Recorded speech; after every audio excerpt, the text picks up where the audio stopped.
Hey peeps, and welcome to another IC82 video. Just look at all these trains. What do you think of this, eh? Isn't it quite a collection? I'm very proud of it. I hope you understand why. Don't they just look stunning? But do you know what's even better? Having them all organised in a database. I've got that many now that I really do need to have a proper database that handles all of my stock, all of my locos, all of my trains, all of my carriages, everything. But that database needs to include a photo of every single model. And that's been really difficult up to now because I've had to use the same part of a room every time, trying my best to get the lighting conditions the same, trying my best to get the camera in the same position, trying my best to make the photos look as good as possible, and to make the photos as easy to work with as possible. So, what I'm going to do in this video is show you how to make your very own photo studio. Okay, so you will need at least 4 sheets of plastiboard or foam board or even just thick card, 2 to 3 sheets of tracing paper or tissue paper, or even some of that thin netted fabric type material, basically to act as a diffuser of the light. At least 1 sheet of ice white thick card, some gaffer tape, a box cutter, some scissors, a straight edge, 2 small lamps,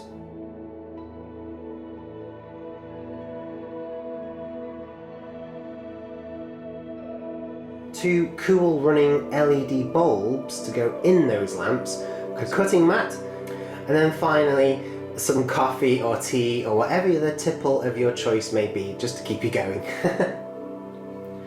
Okay, so taking a straight edge and maybe an additional ruler, or basically you just need these to be as big as possible, okay? Because the bigger they are, the faster and the easier the job will be. This is one of the biggest I could get hold of. Maybe you can find ones even bigger, I don't know. But whatever it is, you just have to make do with it basically and do the best you can. So you need to get your straight edge, you need to get a pen, like a Sharpie or anything, and then you grab one of your boards. So you need to start marking out on the board where you're going to cut. And so the first thing I'm going to do is get rid of this water stain completely.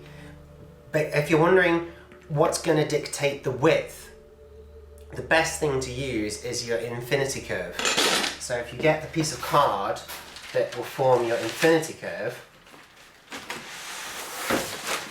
which is this here, if you can imagine it, your infinity curve is going to sit inside the photo box, inside the light box, like thus, like that, okay? Now, it depends what you're going to use your photo box for. If you're going to use it for, I keep calling it photo box and light box. I think it's interchangeable, it doesn't really matter, you know what it is. It's a portable little photo studio. But whatever you're going to use it for, in this case it's obviously model trains, you can alter the curve depending on what you're going to photograph. So if it's going to be models, like action men type models, then you can probably make it quite vertical. But if it's going to be something like a train, then you need quite a lot of this to be, well, pretty flat, to be honest, with the curve in the background. And so this width, the width of this infinity curve is going to dictate how wide your boards need to be, like that. Plus you need a little bit extra on the side to allow for the hinges, but only a little bit, okay? So let's get marking and cutting.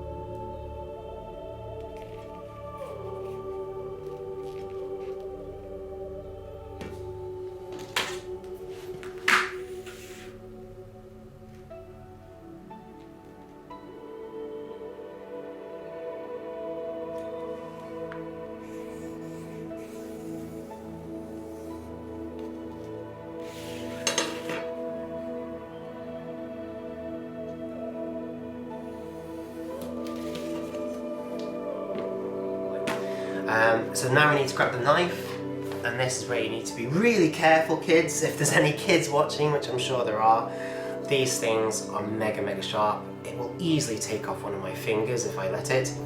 So take off the protective cover.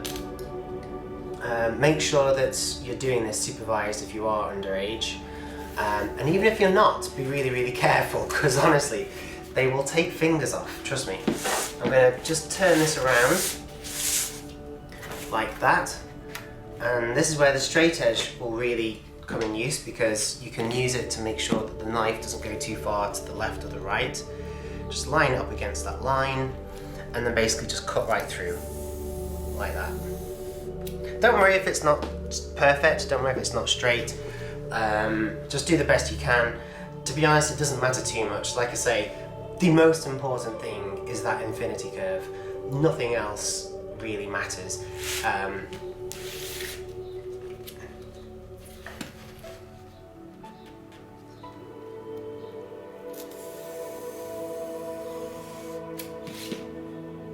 So I'm nearly done. Just find where I was again. Okay. Oh, look at that. Brilliant. That's pretty much gone right the way through. In fact, there we go. Perfect. Just a little bit of encouragement and job's a good one. So that's one.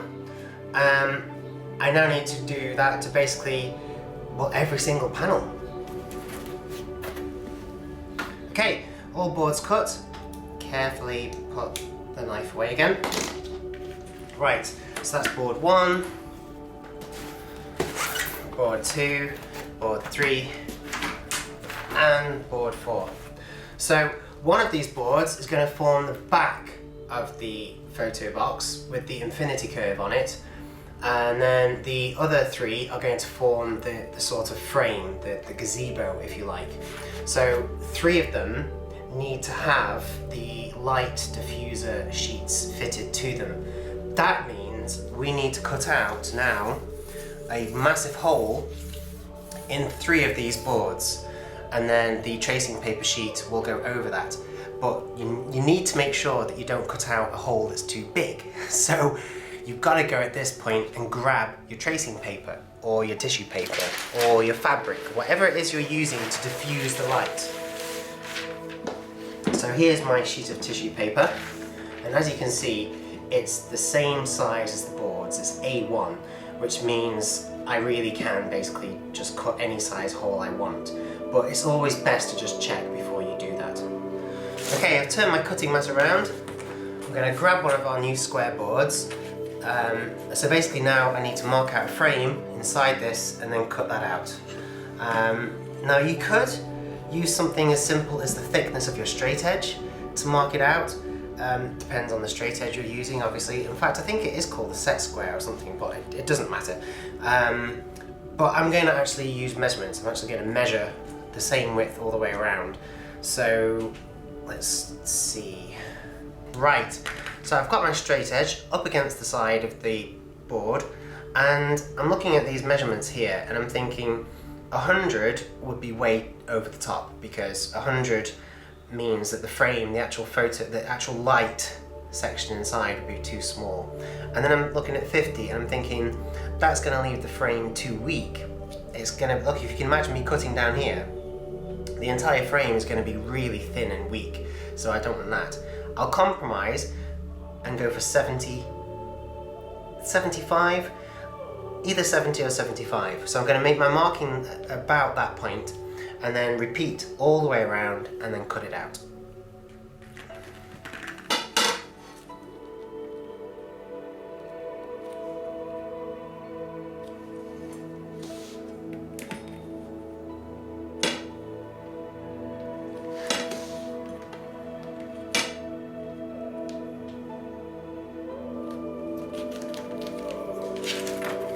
Gosh, it's such a warm day. So the measurement I went with in the end was 70, because it just looked right. It just looked the right sort of dimensions. So there we go. There we go. That is one completed. So that is an entire board done with 70 marked out, 70 centimeters, 70 millimeters or 7 centimeters marked out all the way around, okay? So now what I need to do is repeat this for 2 more of these boards and then cut that center out. Right, there we go. So 3 of these boards are going to be turned into the light diffusion boards. So they've all been marked out, as you can see. And now I need to get my box cutter. Very, very carefully open it. Here we go. And then cut out this center base. So again, being really careful. You don't want to lose any fingers. Using your straight edge to guard your hands and your fingers at all times.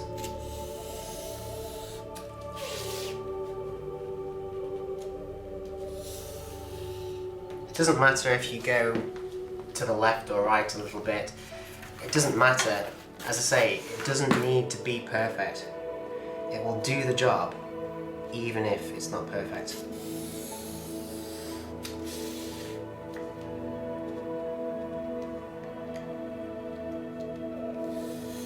Okay, all frames cut out, all ready to go. 1, 2, 3. There we go. This is ace. Right, so now you need to grab a sheet of your tracing paper or your tissue paper or whatever it is you're using. And then you need to simply lay this across the top like that and then mark out where you're going to make your cut. So for me, it'll be about here. Okay, so I've cut the piece of tracing paper to the correct size. Well, it's not the correct size, it's the size of the board, but we now need to make it a little bit smaller so it fits over this window perfectly. And the easiest way to do that, as you can see it fits perfectly at the moment, is basically just remove an entire length this way and an entire length that way, and it will, because you're essentially cutting this in half, you're reducing the size of the border by 50%, the entire sheet will fit over the window perfectly. He says. That's the theory. Let's see. So then basically just pull the sheet as taut as you can. This is where you need to keep it as perfect as you can. It's not as crucial as the infinity curve, but yeah, it's certainly going to help if you can keep it as neat as possible.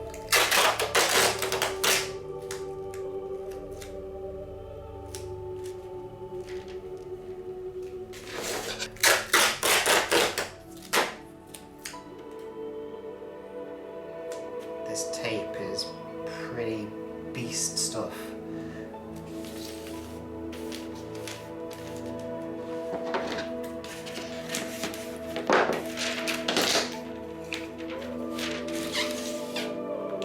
Okay, so just one left to do.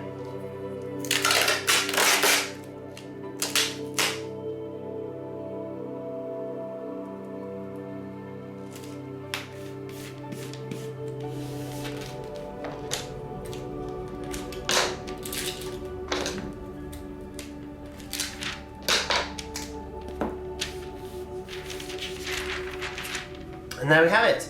So there is one completed diffuser sheet. So if you can imagine it, once it's stood up, the light is going to shine through this and cast a beautiful diffused light over whatever you're photographing.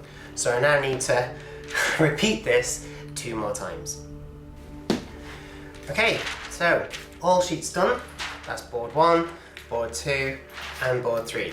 So now these need to be hinged together using the same tape, and if you do it cleverly enough, if you leave a little bit of a gap, at least the thickness of one of the pieces of board, then you can actually fold it up at the end. It will all fold onto itself and then you can store it away really easily. So we're going to try and do that. I'll put one to one side and then grab 2 and then just have a little bit of a play. So like sort of pretend that they are already hinged and decide how much tape you're going to need and then basically start to lay the tape. Okay, so I've just laid a strip of tape right down the centre of this. I've allowed a tiny gap in the middle. Just fold the ends over. Again, just a tiny little bit. It doesn't matter if it's quite messy. And now watch what happens. See? There we go. Already it's starting to take shape. it's a perfect hinge, and it will fold back on itself flat. Brilliant. So now I've just got to attach the third piece.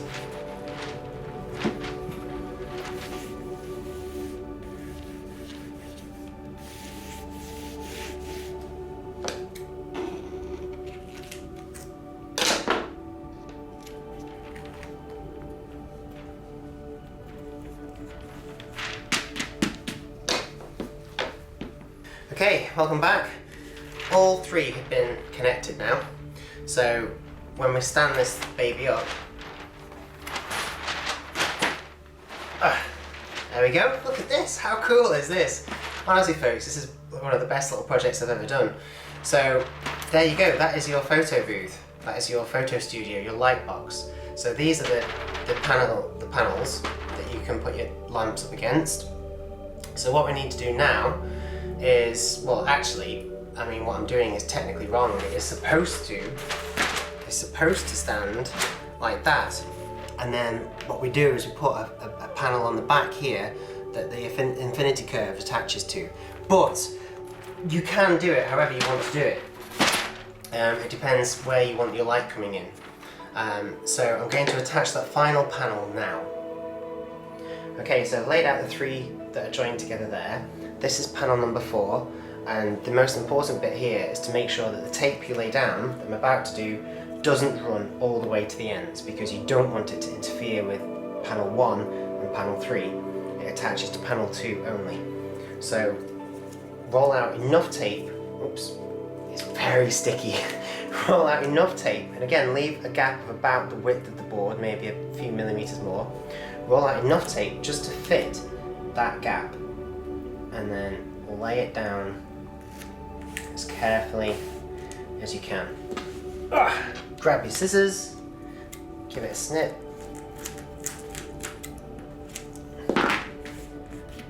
and there we go. Okay, as you can see, the entire thing is getting pretty big now. It's taking up quite a bit of space, but that's only because it's all laid out. So if I just now start to stand the whole thing up, so pull those in. Here's our infinity curve, but of course it doesn't look anything like a curve at the moment until we tip the whole thing up.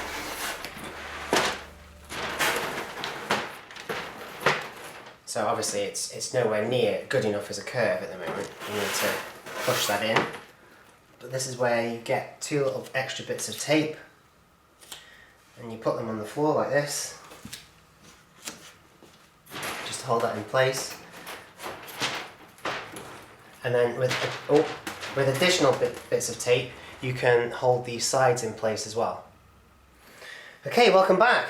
And as you can see, with several extra pieces of tape, it's now all in position. And the best thing is these little bits of extra tape I've put on don't interfere with the photographs. They don't damage the Lightbox. You can take them off and reposition them as you wish, which is perfect. I've also put a couple of extra pieces of tape on the back to temporarily connect the sides to the back piece so that we have an extra hinge. It just makes it a bit stronger. But again, those pieces of tape can easily be cut, or they can be pulled off, but to be honest, they're pretty flexible, so they would bend as you pack it all away anyway. So here we have our Lightbox. It's complete, and now all that remains is to position the lamps either side. Okay, so here's one of the lamps, and this lamp cost £4. Seriously, £4, that's it. And it's a beautiful little lamp. It's the perfect height, as you can see. It's got a switch on the base for easy light control. I got it from Wilko's for £4, so you can probably find places like B&Q, Wickes, and if you're in America, maybe even Home Depot or Walmart, where you'll find one of these somewhere, trust me. The most important thing is that the lamp the actual bulb, has to be LED, because you don't want it to get hot. These things run really quite cool. I wouldn't put your hand on them necessarily and hold it there, but you can do it. It's not going to burn you like an incandescent filament bulb would. So basically we just need to open this. Okay, So once you've managed to actually get into the thing, basically just screw this inside, like so. Okay, and it now should work. There we go. And look, I can touch that. In fact, I can rest my hands on that for ages. It doesn't get too hot. So this is really important. If you've used, especially if you've used tissue paper or fabric or even tracing paper like I have, you don't want the lamps to actually set up on fire. So we can take this lamp now and we can position it just at the side like that. And it will shine through and cast a beautiful diffused light. Okay, there we go. We're done. Hooray. Someone, do you know, when I started this, someone said, it'll only take 20 minutes. Yeah, 4 hours later, I'm finally done. But I have had to do other things at the same time, and obviously it takes a while to do filming. Plus I keep getting interrupted by jet planes.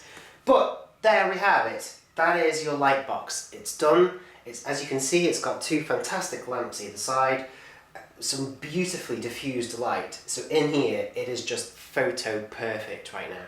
So all that remains to do is grab a section of track like this, just any piece of set track by Pico or Hornby or even Bachmann will do the job. Lay that carefully inside like that. You can fix it down, you can blue tack it, you can do whatever you want to do, but don't worry about it too much because the weight of the loco will probably hold it in place. I picked up a beautiful GWR locomotive here. There we go, if you want to see. So I'm just going to plonk that down on the track, on the rails. There we go. It's good to go. All you need to do now is set up your tripod somewhere around here, put the camera on, and snap away.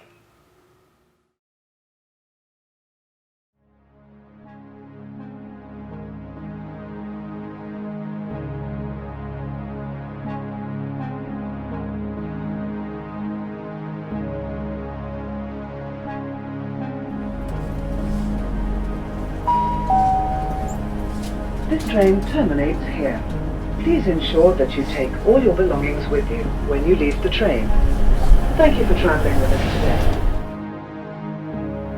Hey peeps, I hope you enjoyed this video. Feel free to leave a comment, please give it a like, and if you haven't already, be sure to hit that subscribe button. Thanks for watching.